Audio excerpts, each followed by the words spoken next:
जय हिंद दोस्तों। हमारे रोजगार विद प्रशांत यूट्यूब चैनल में आप सभी का स्वागत है। दोस्तों, हमने कल की क्लास में संज्ञा का टॉपिक कंप्लीट कर लिया था। हमारा आज का टॉपिक रहेगा सर्वनाम। आइए हम अपनी क्लास शुरू करते हैं। देखते हैं सर्वनाम क्या होता है। सबसे पहले सर्वनाम का संधि विच्छेद देखेंगे। क्या होता है सर्वनाम का संधि विच्छेद?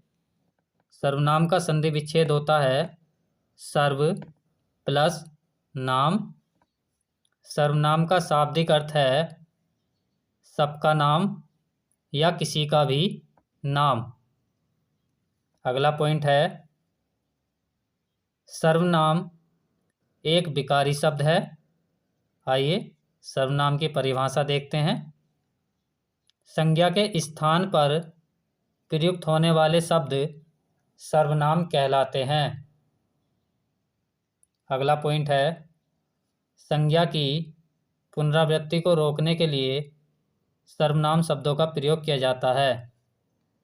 पुनरावृत्ति का अर्थ होता है जब किसी वाक्य में कोई संज्ञा शब्द बार बार आता है तो वह पुनरावृत्ति कहलाता है। जैसे इसका उदाहरण देखते हैं। मोहन बाजार गया।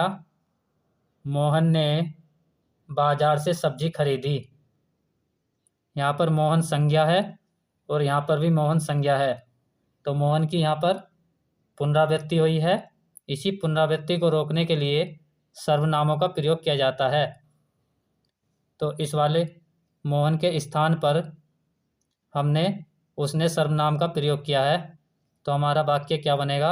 मोहन बाजार गया, उसने बाजार से सब्जी खरीदी। इसीलिए सर्वनाम शब्दों का प्रयोग किया जाता है। आइए अगला पॉइंट है सर्वनाम के भेद। सर्वनाम के 6 भेद होते हैं।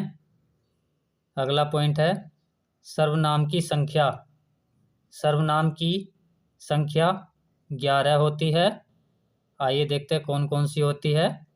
मैं, तू, आप, यह, वह, जो, सो, कोई, कुछ, कौन, क्या, ये सभी सर्वनाम हैं।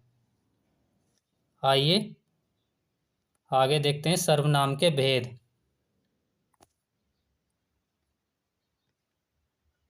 रूप के आधार पर सर्वनाम के 2 भेद होते हैं।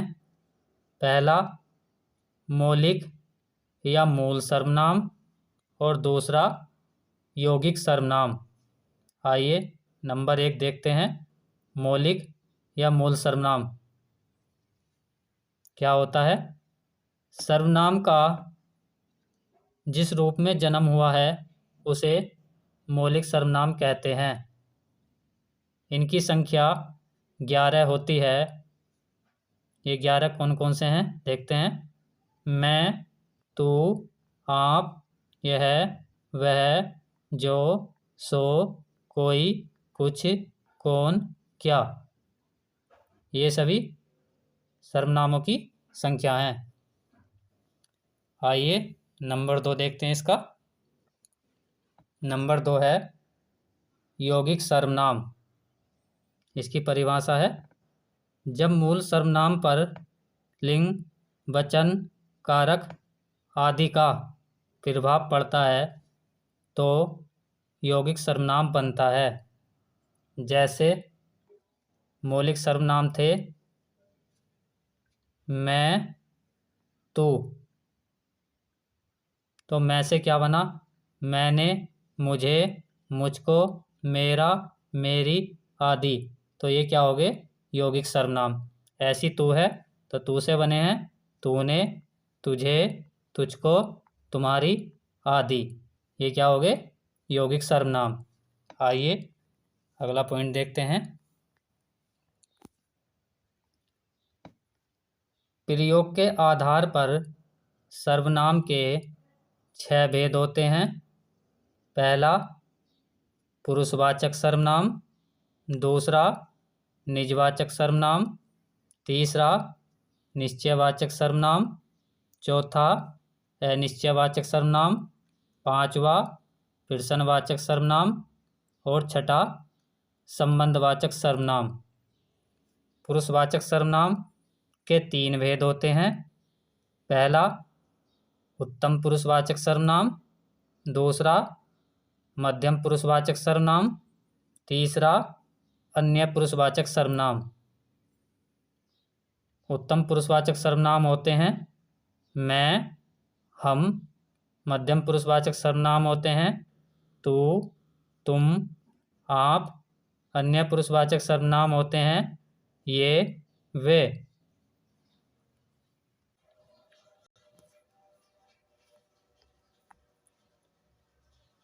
निजवाचक सर्वनाम होते हैं स्वयं, खुद, आप। निश्चयवाचक सर्वनाम होते हैं यह, वह। अनिश्चयवाचक सर्वनाम होते हैं कोई, कुछ। प्रश्नवाचक सर्वनाम होते हैं क्या, कब, क्यों। संबंधवाचक सर्वनाम होते हैं सो, जो, जिसकी, उसकी। आइए इसके भेद को ट्रिक से याद कर सकते हैं हम। हमारी ट्रिक है, एक पुरुष निज प्रश्न के संबंध में निश्चय अनिश्चय में फंस गया। पहला है पुरुष, तो पुरुष से हुआ पुरुषवाचक सर्वनाम। फिर है निज, तो निज से हुआ निजवाचक सर्वनाम। उसके बाद है प्रश्न, प्रश्न से हुआ प्रश्नवाचक सर्वनाम। उसके बाद है संबंध, संबंध से हुआ संबंधवाचक सर्वनाम। फिर है निश्चय, निश्चय से हुआ निश्चयवाचक सर्वनाम। उसके बाद है अनिश्चय, अनिश्चय से हुआ अनिश्चयवाचक सर्वनाम। आइए नंबर 1 देखते हैं, पुरुषवाचक सर्वनाम। क्या होता है पुरुषवाचक सर्वनाम? पुरुष या स्त्री के नाम के स्थान पर प्रयुक्त होने वाले शब्द, अर्थात सजीव प्राणियों के लिए जिन सर्वनाम शब्दों का प्रयोग किया जाता है उन्हें पुरुषवाचक सर्वनाम कहते हैं। जैसे हम सब दिल्ली जाएंगे, इसमें पुरुषवाचक सर्वनाम क्या है? हम। ऐसी दूसरा उदाहरण है, मैं फिल्म देखना चाहता हूँ, तो इसमें पुरुषवाचक सर्वनाम क्या हुआ? मैं। आइए पुरुषवाचक सर्वनाम के भेद देखते हैं कितने होते हैं। पुरुषवाचक सर्वनाम के 3 भेद होते हैं। पहला उत्तम पुरुषवाचक सर्वनाम, दूसरा मध्यम पुरुषवाचक सर्वनाम और तीसरा अन्य पुरुषवाचक सर्वनाम। आइए पहला देखते हैं, उत्तम पुरुषवाचक सर्वनाम क्या होता है?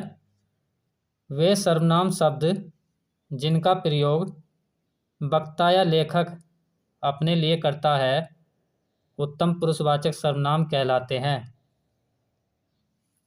जैसे कौन कौन से होते हैं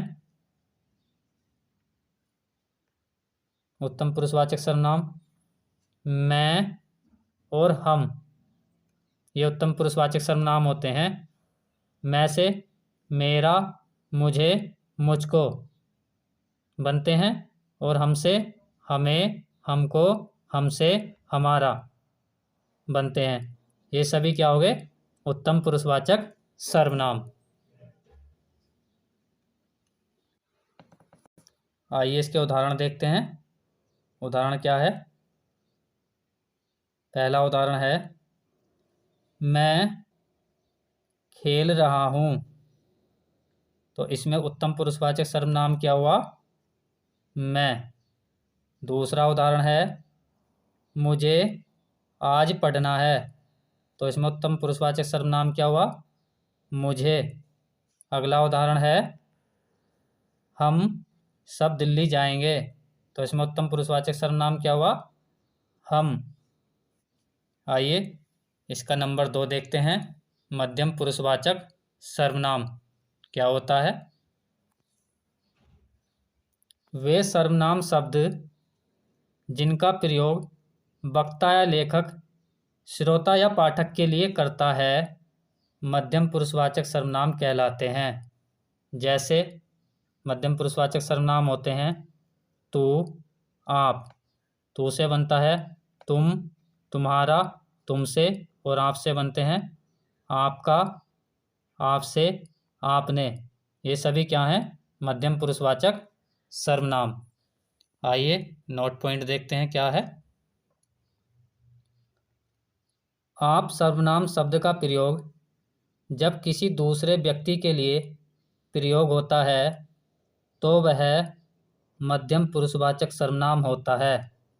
यदि आप स्वयं के लिए प्रयोग होता है तो वहाँ निजवाचक सर्वनाम होता है। अर्थात जब आप शब्द का प्रयोग किसी अन्य व्यक्ति के लिए किया जाता है तो वह मध्यम पुरुषवाचक सर्वनाम होता है, और जब आप स्वयं के लिए प्रयोग किया जाता है तो वहाँ निजवाचक सर्वनाम होता है। आइए उदाहरण देखते हैं मध्यम पुरुषवाचक सर्वनाम के। पहला उदाहरण है तुम्हें आज स्कूल जाना है। तो इसमें मध्यम पुरुषवाचक सर्वनाम क्या हुआ? तुम्हें। दूसरा उदाहरण है तू घर कब जाएगा। तो इसमें मध्यम पुरुषवाचक सर्वनाम क्या हुआ? तू। अगला उदाहरण है आप मुझसे एक बार मिल लें। तो इसमें मध्यम पुरुषवाचक सर्वनाम क्या हुआ? आप। अगला उदाहरण है आप भोजन करें। इसमें मध्यम पुरुषवाचक सर्वनाम क्या हुआ? आप। आइए आगे देखते हैं। इसका नंबर 3 अन्य पुरुषवाचक सर्वनाम क्या होता है? अन्य पुरुषवाचक सर्वनाम जब वक्ता और श्रोता दोनों मिलकर किसी तीसरे की बात करते हैं तो उसके लिए जिन सर्वनाम शब्दों का प्रयोग किया जाता है उन्हें अन्य पुरुषवाचक सर्वनाम कहते हैं। जैसे कौन से होते हैं अन्य पुरुषवाचक सर्वनाम? ये, वे, यह, वह। आइए इसके उदाहरण देखते हैं।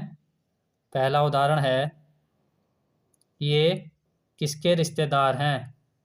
तो इसमें अन्य पुरुषवाचक सर्वनाम क्या हुआ? ये। अगला उदाहरण है वे सभी खेल रहे हैं। तो यहाँ पर अन्य पुरुषवाचक सर्वनाम क्या हुआ? वे। अगला उदाहरण है वह आज मुझसे मिलने आया था। तो इसमें अन्य पुरुषवाचक सर्वनाम क्या हुआ? वह। आइए नंबर 2 देखते हैं। निजवाचक सर्वनाम क्या होता है? निजवाचक सर्वनाम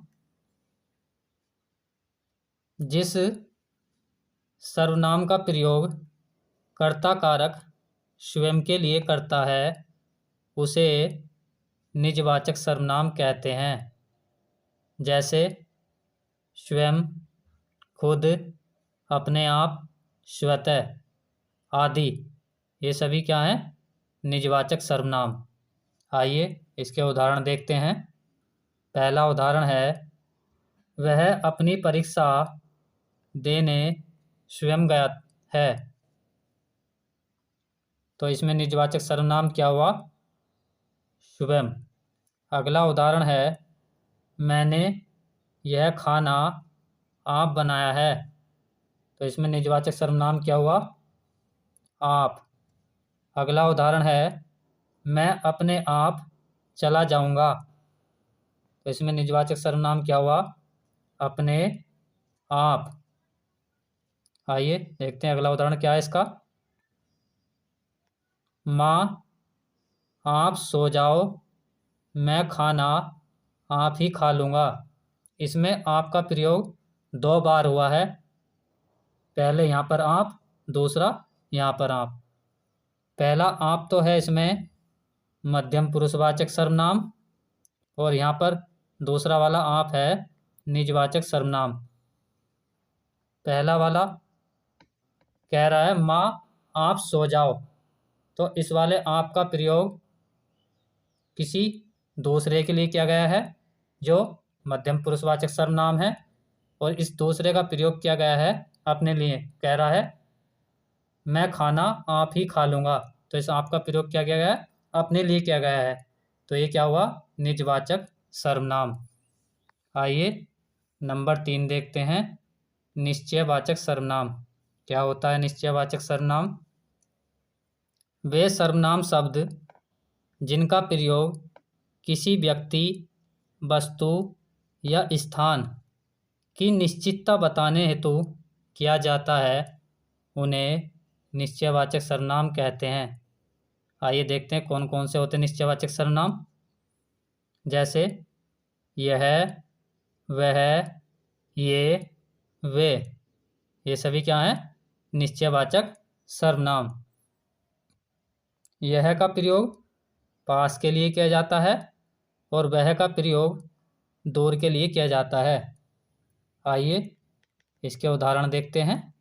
पहला उदाहरण है यह मेरी पुस्तक है, तो इसमें निश्चयवाचक सर्वनाम क्या हुआ, यह। दूसरा उदाहरण है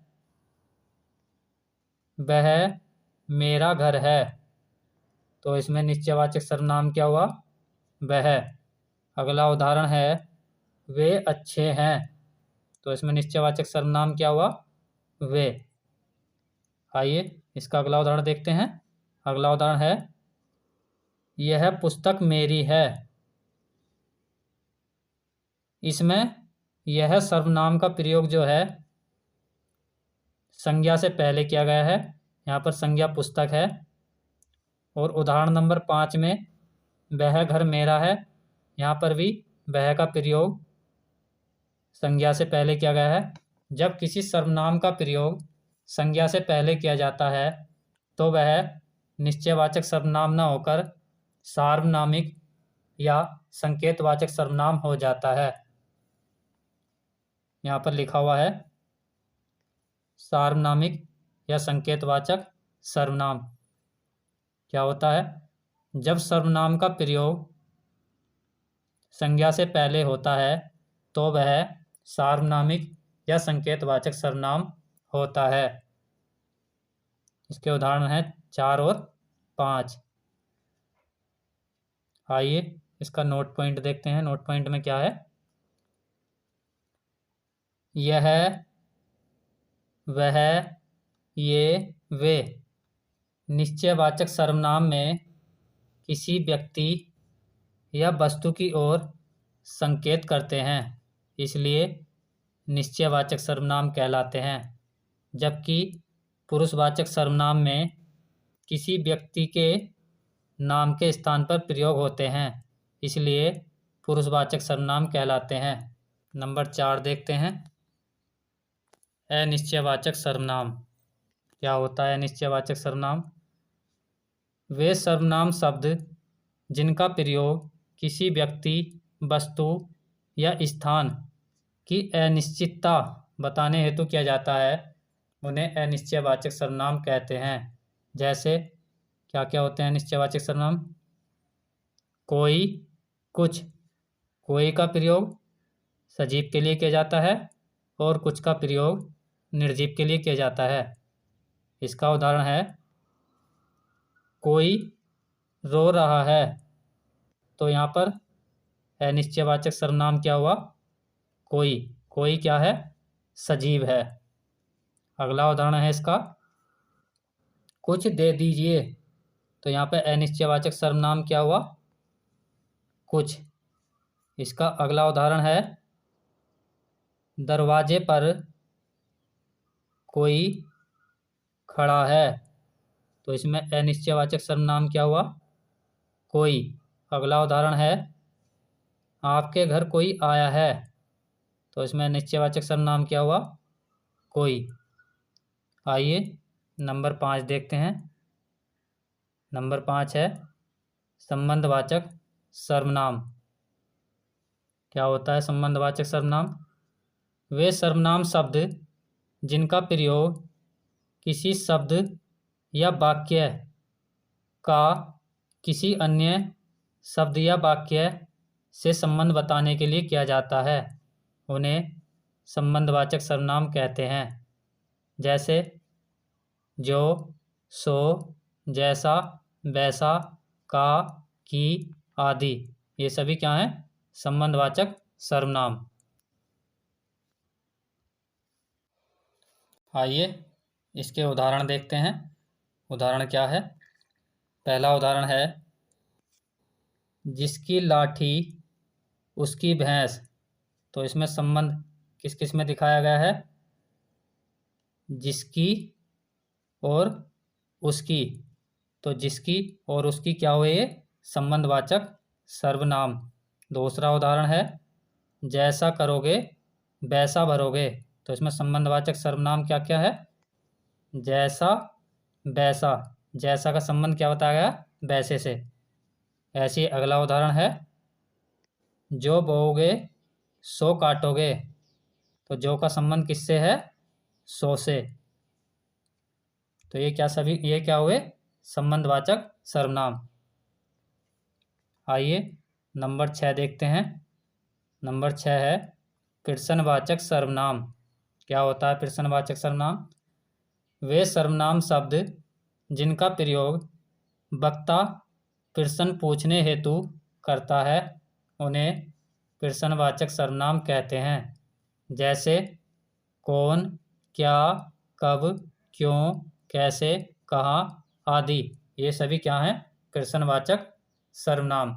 आइए इसके उदाहरण देखते हैं।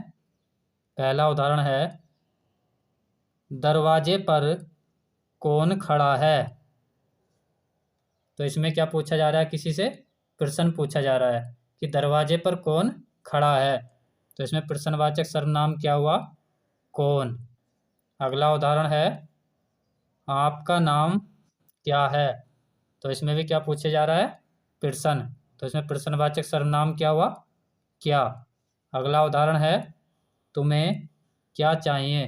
तो इसमें प्रश्नवाचक सर्वनाम क्या हुआ? क्या। अगला उदाहरण है तुम कब जाओगे। तो इसमें प्रश्नवाचक सर्वनाम क्या हुआ? कब। दोस्तों हमारा सर्वनाम का टॉपिक समाप्त हो गया है। दोस्तों यदि हमारी क्लास अच्छी लगी हो तो कमेंट करके ज़रूर बताया करो तथा क्लास को लाइक और शेयर किया करो। धन्यवाद।